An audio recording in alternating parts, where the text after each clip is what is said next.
The 1911 New Zealand general election was held from the 7th to the 19th of December 1911 to elect a total of 80 MPs to the 18th session of the New Zealand Parliament. Coming off the back of a landslide victory in 1908, Liberal Prime Minister Sir Joseph Ward should have been riding high.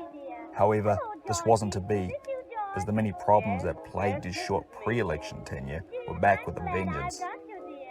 Ward was woefully ineffective at getting his party unified, and as a result, no notable forms of legislation were passed.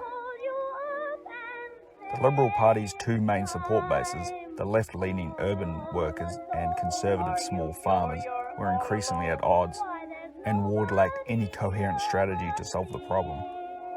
Any attempt to please one group simply alienated the other. Ward increasingly focused on foreign affairs, which was seen by his opponents as a sign that he could not cope with the country's problems. All this was a personal tragedy for Ward, who had risen from humble beginnings to become the country's Prime Minister. Ward had been noted as a very effective politician, and today by historians as one of the greatest orators this country has ever seen.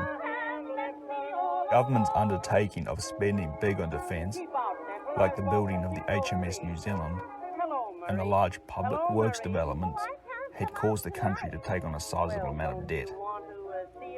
As the economy was doing very well, Ward decided now was the time to start paying the debt off.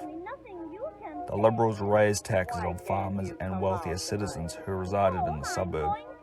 This, as you'd expect, didn't go over well. However, these tax increases were able to pass both chambers of Parliament. Opposition leader William Massey saw the backlash from this as a great opportunity for him. For the first time in a very, very long time, he had the opportunity to win government. Only for this election, he wouldn't be leading the Conservatives. In early 1909, Massey called a meeting of Conservatives, farmers, small business owners and former Liberals who felt alienated by Ward's leadership. Massey declared the Conservative Party dead, though if you remember, it was never a real party in the first place. Massey announced the formation of a new political party called the Reform Party. While still conservative, the Reform Party was different from the Conservatives. Despite campaigning heavily against the government's socialism, it did not propose to undo the Liberal Party's labour and welfare reforms.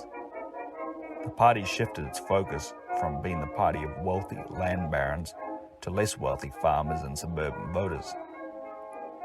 Reform got the endorsements of major newspapers like the New Zealand Herald, which helped boost the party's support. In May 1910, King Edward died and was replaced by his son George V. After attending King George's coronation, the king made Joseph Ward a baronet. This opportunity also allowed Ward to make a number of patronage appointments, where Liberal MPs and donors were given knighthoods and other prestigious titles. This was heavily criticised by Reform, who also accused the government of corruption. After it was revealed that the correct procedure wasn't followed when awarding government contracts to Liberal Party donors, Parliament was dissolved by the newly appointed Governor, Lord Islington, in October 1911. This campaign was bitterly contested. The Liberals told voters that Reform was the same old Conservative Party of greedy land barons it was before, and not to throw away 20 years of progress. Reform campaigned on reforming agricultural policy and the public service. A consistent theme of the Reform campaign was that it stood for true liberalism.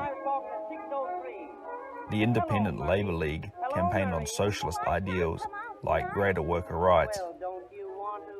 Unforeseen, however, was how bitterly the electorate would be divided on religious lines.